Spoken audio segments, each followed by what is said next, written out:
Ассаламу алейкум. Лекция номер 3. Я вот начал эти лекции по языку, да? И у меня сразу вопросы и просьбы были. Руслан говорит, скажи, пожалуйста, изначально это ингушский, чеченский, это один язык был, один народ был, а жил. Конечно же, мусульманин, я верующий человек, селамыз, мархаб, жил. Я не могу выдумать, как нам пророк сказал. Кто лжет, кто выдумывает, тот не из наших. Правильно? Правильно. Я вам могу зачитать документы, которые... Вот, например, договора могу зачитать России с чеченскими обществами, старшинами.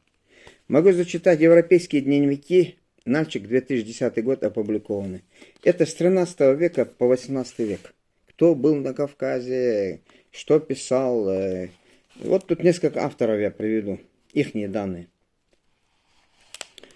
Что они пишут, как они говорят. 1728 год, Гербер, Иоганн Густав, сборник сведений и так далее, и так далее. Здесь на странице 156 начинается.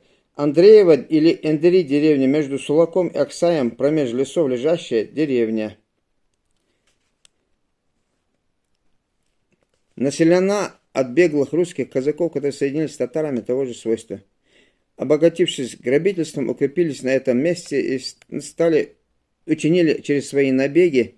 Соседи не смели выгонять, говорят, на пастьбу скот и так далее, и так далее. Состоят под владением князя Эйдемира язык их татарский. Прямо вот так написано.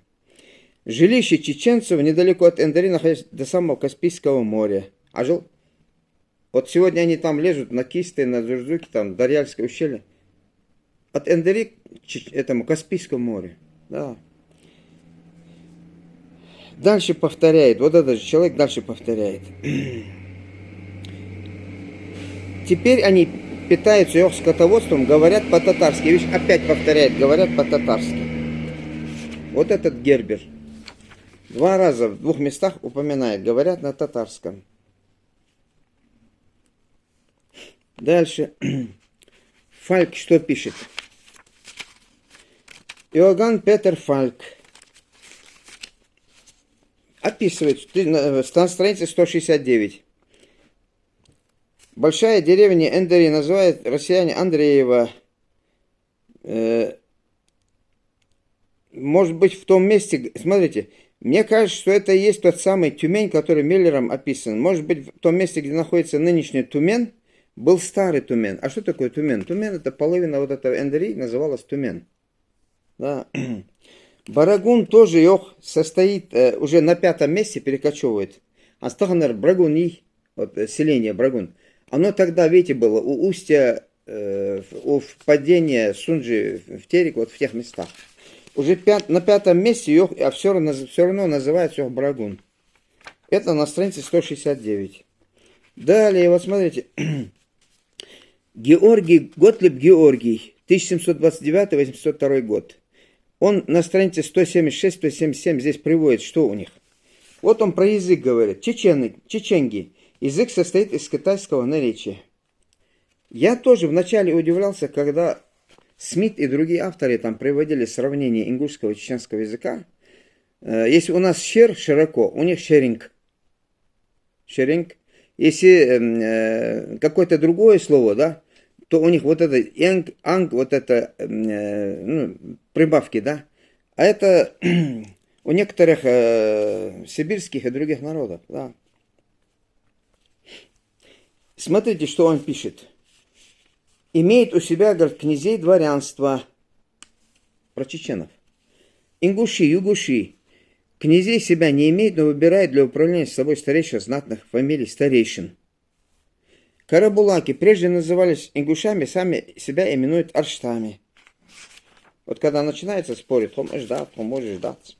Это 1728 год, да, описано. Далее читаем.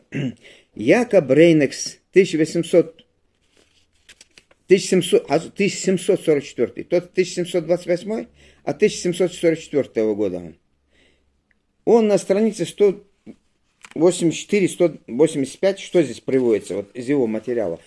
Кстати, его двухтомник опубликован на немецком языке. Вот в Европе живут чеченцы, ингуши.